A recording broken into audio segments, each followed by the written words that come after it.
कल्पना कीजिए, जिस गेम को आप सालों से खेल रहे थे वही एक दिन अचानक रियलिटी बन जाए।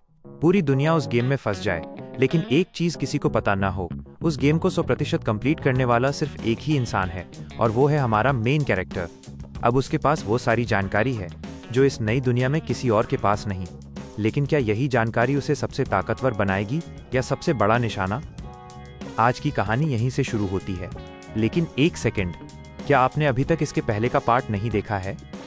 तो इसके पहले के पार्ट और आने वाले सभी पार्ट के लिए मैंने एक प्लेलिस्ट बना दी है, जिसका लिंक आपको डिस्क्रिप्शन में मिल जाएगा। तो जल्दी से जाकर वहां से आप इसके पहले के पार्ट्स देख लो। तो चलिए वीडियो को शुरू करते हैं। क्या 10 मिलियन? तुम्हें नहीं लगता ये कुछ ज्यादा अमाउंट है? हमने तो इतना देखा भी नहीं होगा। हाँ, तुमने सही सुना। अगर तुम मुझे इतने पैसे दोगे तो मैं तुम्हारी जान बचा सकता हूँ। मजाक करना बंद करो, हम लोगों के पास इतना पैसा है ही नहीं। मुझे नहीं पता तुम क्या सोच रहे हो, लेकिन तुम हमारे सिचुएशन का फायदा उठा रहे हो। अगर तुम्हारे पास पैसे नहीं हैं तो फिर कमाओ ना अपनी बॉडी से। मुझे नहीं लगता कि तुम इतनी यंग एज में यहाँ मरना चाहते हो।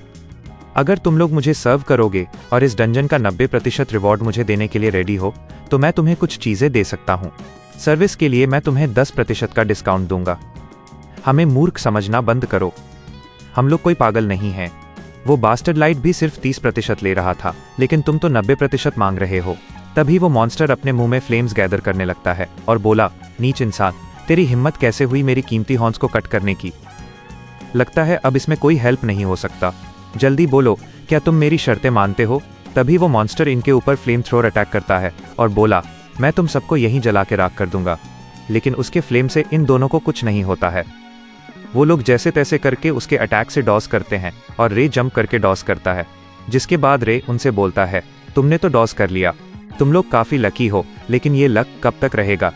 वो दोनों मान जाते हैं और बोले, हम तुम्हारी बात मानने के लिए रेडी हैं, तुम बस हमें बचा लो, तुम जो कहोगे हम वो करेंगे। तो फिर डील डन, अब तुम लोग मुझे सर्व करोगे। रे मॉन्स्टर की तरफ मुड़ के बोला, तुम्हें हराए हुए तो काफी टाइम हो गया है। फिर गोट मॉन्स्टर बोला, लेकिन तुमने मुझे हराया कब? मेरे पास तो कोई मेमोरी नहीं है जिसमें तुम जैसे किसी कीड़े ने मुझे हराया हो। ये क्या बोल रहा है? ऐसा कैसे हो सकता है? अपडेट आने से पहले तक तो शायद किसी ने भी इस मॉन्स्टर को नहीं हराया था ना। प्रोफेसी ऑनलाइन गेम के अपडेट से पहले ही मैंने इस मॉन्स्टर को एक बार हराया था, जिसके बाद मैंने सुना कि मैनेजमेंट ने इसको रिप्लेस करके एम्बर गोट कर दिया है। रे उसके इतने बड़े हथौड़े को अपने स्वॉर्ड के सिर्फ एक ही स्लैश से डिफ्लेक्ट कर देता है, जो देखने के बाद गोट मॉन्स्टर के साथ साथ ये दोनों लोग भी रे के पावर से शॉक थे। वो अटैक उसने अभी किया वो काफी ज्यादा स्ट्रॉन्ग था। अगर ये किसी 50 लेवल के वेटरन को भी हिट होता तो इंस्टेंटली मर जाता। तो फिर मेरे जैसा लेवल 1 का प्लेयर का क्या होता? वो मॉन्स्टर अपने हथौड़े को फिर से रे के ऊपर मारने वाला था, लेकिन उसके सारे अटैक्स वो अपना हीरो इजीली डॉज कर रहा था। आखिर क्यों? मेरा कोई भी अटैक हिट क्यों नहीं हो रहा है? तभी रे उसके फेस पर एक कट लगा देता है और बोला, तुम्हारे अटैक पैटर्न्स अभी भी बिल्कुल उस गेम जैसे ही सेम हैं। जब रे उसके ऊपर अटैक्स करता है तो वो मॉन्स्टर उसके अटैक से पीछे जाने लगता है। ये दोनों लोग उसको चीयर कर रहे थे, तुम ये कर सकते हो, मार दो उस मॉन्स्टर को, तुम काफी अच्छा कर रहे हो। लेकिन रे तो उनसे काफी परेशान हो रहा था। ये लोग कितने फ्रस्ट्रेटिंग हैं। मॉन्स्टर अपना एक स्ट्रॉन्ग अटैक करके बोला, तुम्हारे डॉजिंग स्किल्स तो सच में तारीफ के लायक हैं, लेकिन कोई फायदा नहीं है क्योंकि अब ये खत्म होने वाला है। उसके अटैक से रे जाकर एक दीवार के कोने में लगता है। तो क्या तुम तब से मुझे यहाँ पर लाने का प्लान कर रहे थे? तो क्या तुम्हारी कोई आखिरी इच्छा है? वैसे भी तुम मरने वाले हो, पहले अपने अटैक्स तो हिट कर लो, फिर मुझे मारने के सपने देखना। गोट मॉन्स्टर बर्जर्क मोड में उसके ऊपर एक फाइनल अटैक करने के लिए फ्लेम्स गैदर कर रहा था। अभी तो उसके फ्लेम्स के कलर भी ब्लैक होने लगे थे, जिसको देखकर ये लड़का बोलता है, आखिर ये फ्लेम्स ब्लैक क्यों होने लगा? इस अटैक का नाम है फायर दैट बर्न्स ऑल। इस अटैक से कोई हाई लेवल का प्लेयर भी इंस्टेंटली जल के राख हो जाएगा। ये एक फ्लोर वाइड अटैक है जो बचने का कोई मौका नहीं छोड़ता। ये इसका सबसे स्ट्रॉन्गेस्ट और फाइनल अटैक है जब ये स्ट्रगल कर रहा होता है। लेकिन इस अटैक से मुझे कुछ भी नहीं होने वाला है। मैं तो इस पल का बहुत टाइम से वेट कर रहा था। फिर वो अपना एक स्किल यूज करता है जिसका नाम था नोविसेस किक, जिससे उसके पैर का स्ट्रेंथ 50% से ज्यादा तक इंक्रीज हो जाता है। फिर वो वहां से एक काफी बड़ा जंप करता है जिससे वहां पर गड्ढा हो जाता है। वो और ऊपर जंप करते हुए बोला, भले ही ये अटैक कितना भी स्ट्रांग हो, लेकिन ये स्किल यूजर को टोटली डिफेंसलेस बना देता है, स्पेशली उसका मुंह। अगर मैं उसके मुंह पर अटैक करूं तो उससे इसके मरने के चांसेस बढ़ जाएंगे। वो रूफटॉप का सहारा लेते हुए सीधे उसके मुंह पे अपने स्वॉर्ड से एक जोरदार अटैक करता है, जिससे उसका फायर अटैक उसके मुंह में ही रह जाता है। भले ही मैं लेवल 1 का हूँ, लेकिन मेरा ये अटैक इसके लिए काफ़ी था। अगर एक बार कोई इस अटैक को एक्टिवेट कर दे तो इसको बीच में रोक नहीं सकता। इस अटैक के बीच अगर कोई आपके मुंह पे अटैक कर दे तो वो फ्लेम्स आपकी बॉडी के अंदर जाकर इंटरनली डैमेज करते हैं, जिससे बचने का कोई चांस नहीं होता। वो मॉन्स्टर अब अपने ही फ्लेम से डिस्ट्रॉय होने वाला था।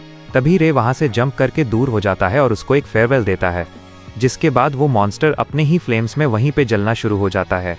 अब वो गोट मॉन्स्टर पूरा जल के मटन लेग पीस बन गया था, जिसके बाद सिस्टम नोटिफिकेशन आता है, unique boss hellfire goat has been defeated. मुझे भरोसा नहीं हो रहा, इस लड़के ने इतने स्ट्रॉन्ग मॉन्स्टर को मार दिया। फाइनली अब हम लोग बच गए। इस लड़के ने बिना कोई भी सिंगल स्क्रैच लगे ही हेलफायर गोट मॉन्स्टर को अपनी स्ट्रैटेजीज का यूज करके मार दिया। सिस्टम नोटिफिकेशन आया, आप दुनिया में पहले प्लेयर हो जिसने एक यूनिक बॉस को डिफीट किया है। आपको एक यूनिक टाइटल दिया जाता है जिसका नाम है द फर्स्ट स्लेयर। मैंने तो कभी भी यूनिक टाइटल के बारे में नहीं सुना। इससे ये साबित होता है कि ये वर्ल्ड उस वर्चुअल गेम जैसा एग्जैक्टली सेम तो नहीं है। सिस्टम मैसेज, इस टाइटल के बाद अगर किसी बॉस मॉन्स्टर को डैमेज दोगे तो आपका डैमेज 50% तक इंक्रीज हो जाएगा। अब इस दुनिया में फर्स्ट प्लेयर हो जिसको एक यूनिक टाइटल मिला है, इसलिए बोनस के तौर पर आपको एक सब ऑक्यूपेशन स्किल चूज करने को अलाउ किया जाता है। सब ऑक्यूपेशन, ये तो उनकी कृपा है कि सिस्टम ने मुझे ये स्किल इतनी जल्दी दे दिया। सिस्टम नोटिफिकेशन आया, क्या आप सब ऑक्यूपेशन स्किल को इमीडिएटली चूज करेंगे? मैं तो बिल्कुल एक्सेप्ट करूंगा, आखिरकार मुझे यही तो चाहिए था। सिस्टम बताता है, अगर एक बार सब ऑक्यूपेशन स्किल डिसाइड हो जाए तो उसको दोबारा चेंज नहीं किया जा सकता। रे अपने डायमेंशन में जाकर सोलस्मिथ स्किल को एक्टिवेट करता है। प्रोसेस पूरा होते ही सिस्टम में लिखा आता है, सब ऑक्यूपेशन सोलस्मिथ स्किल अब एक्वायर हुआ। ये कितना अनएक्सपेक्टेड था। लगता है कि अब बहुत सारे पैसे कमाने वाला हूँ इस स्किल से। उसे वहाँ 2 रेयर ड्रॉप आइटम्स मिले, एक की और एक सॉर्ड। ये की तो अंडरग्राउंड सीवर्स की है ना। लोग कहते हैं कि वो एक हंटिंग ग्राउंड है जहाँ इजीली लेवल अप होता है और तुम बहुत सारे पैसे कमा सकते हो वहाँ पे। जैसा कि तुमने अभी मेंशन किया, लाइट का मेन ऑब्जेक्टिव भी यहाँ का सुपर रेयर ड्रॉप लेना था। रे उस की को सुदर्शन चक्र जैसे घुमा रहा था और बोला, हालांकि ये कोई इतना रेयर आइटम नहीं है, ये तो वैसे भी किसी हेलफायर गोट को मारने के बाद मिल ही जाता है। हमारा पर्सपेक्टिव काफ़ी अलग है। देखो तो ये कैसे यूजफुल आइटम को केयरलेसली घुमा रहा है। और ये जो तुम मेरे हाथ में देख रहे हो, इसका नाम है गोट्स डैगर। तुम लोग इसको एक लकी ड्रॉप मान सकते हो। फिर वो सामने टूटे फूटे पत्थर की ओर बढ़ता है और अपने डैगर से बिना किसी एफर्ट के उस पत्थर को ईजिली कट कर देता है। भला वो डैगर कितना ज़्यादा शार्प है, उसने तो मक्खन जैसे उस पत्थर को काट दिया। इतना काफ़ी नहीं है, मुझे लगता है कि अभी मुझे इस चीज़ का इस्तेमाल करना चाहिए। सब ऑक्यूपेशन स्किल, ये सुनने में शायद बोनस लगे, लेकिन मेरे लिए ये मेन जॉब जैसा है। वैसे तो बहुत सारे सब ऑक्यूपेशन स्किल्स बेकार होते हैं, लेकिन कुछ रेयर भी होते हैं जिनके पास एक्स्ट्रा ऑर्डिनरी एबिलिटी होती है। उन सब में सबसे टॉप होता है सोलस्मिथ, जो मेरे पास है। दुनिया में लगभग हर चीज़ के पास सोल होता है, इंसानों के पास, प्लांट्स के पास और यहाँ तक कि मिनरल्स के पास भी। इसको मटेरियल की तरह यूज़ कर सकते हैं किसी चीज़ को बनाने या स्ट्रेंथन करने के लिए। ये अकेला ऐसा ऑक्यूपेशन है जिससे इस गेम को क्लियर करने का एक मौका मिलता है। सिस्टम बताता है, सोलस्मिथ एबिलिटी से आइटम्स को अवेकन किया जा सकता है, जिसके लिए मटेरियल रिक्वायर्ड है टाइप F का मैजिशियन सोल फ्रैगमेंट। रे अपना एक स्किल एक्टिवेट करता है जिसका नाम था आइज ऑफ द सोल। उससे वो लड़की की इन्फो देख रहा था। उसका नाम रूमी है, उसका लेवल 5 है।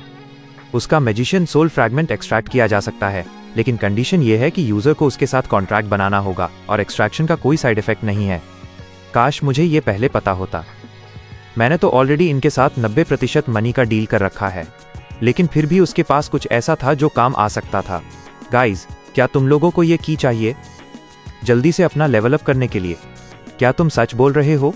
मुझे चाहिए, मुझे दे दो, लेकिन इसके बदले में तुम्हें एक कॉन्ट्रैक्ट बनाना होगा जिसमें लिखा है कि तुम लोगों को वो सारे आइटम्स देने होंगे जो इस लिस्ट में लिखे हैं। Thank you so much. यह की यूज़ करने से मैं काफ़ी पैसे कमा लूँगा। तेरे को हरामी समझता था, तू तो देव मानुस निकला रे।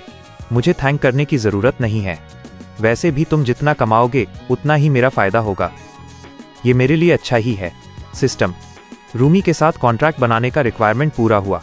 अब आपको एक टाइप F का मैजिशियन सोल फ्रैगमेंट दिया जाता है। जब मुझे ये मिल ही गया है तो चलो अब इसको ख़त्म करते हैं। उसने अपनी सोलस्मिथ एबिलिटी एक्टिवेट की और अपने डैगर को कॉन्सेंट्रेट करके अवेकन प्रोसेस स्टार्ट किया। प्रोसेस पूरा होते ही डैगर अवेकन हो गया। उसका ब्लू ऑरा अब पर्पल में चेंज हो गया और अटैक पावर इंक्रीज हुआ। साथ में एक न्यू स्किल मिला जिसका नाम था सोल स्लैश। रे ने उस डैगर से अटैक करने का सोचा और अपना सोल स्लैश अटैक किया। एक्सट्रीम प्रेशर से सामने कुछ भी दिखाई नहीं दे रहा था, लेकिन दूर से उस अटैक को क्लियरली देखा जा सकता था। क्या? मुझे नहीं लगा था ये अटैक इतना स्ट्रांग होगा। उनके सामने का सीन दिखाया जाता है जहां डंजन का बड़ा हिस्सा उस अटैक से डिस्ट्रॉय हो चुका था। क्या कोई इंसान इतना स्ट्रांग भी हो सकता है? मुझे लगता है ये डैगर बस इतना ही कर सकता था। वैसे भी ये भी कुछ कम नहीं है। फिलहाल के लिए मुझे एक स्ट्रांग वेपन और कुछ स्किल्स मिल चुके हैं जो मेरे काम आएंगे। अब मुझे एक और चीज़ करनी है। फिर वो रूमी के सामने जाकर खड़ा हो गया, जैसे वो उसे मारने वाला हो। प्लीज़ मुझे मत मारना। मैंने कुछ नहीं किया, लेकिन वो उसे इग्नोर करके पीछे चला गया। रूमी को लगा था वो उसे मारने आया है, लेकिन वो सामने जाकर बैठ गया और उनके लिए प्रे करने लगा। ये मत कहना कि ये डेड लोगों की आत्मा की शांति के लिए प्रे कर रहा है। लेकिन अचानक उसने वहां से एक पर्स उठा लिया और डेविल स्माइल करते हुए बोला, लगता है इनके पास काफ़ी पैसे होंगे। चलो, मेरे टैक्सी के लिए इतना तो काफ़ी होगा। उसके पीछे दोनों शॉक होकर देख रहे थे। कभी कभी तो ये मुझे उस हेलफायर गोट से भी ज़्यादा डेंजरस लगता है। तुम सही बोल रहे हो, मुझे भी ये काफ़ी स्ट्रेंज लगता है।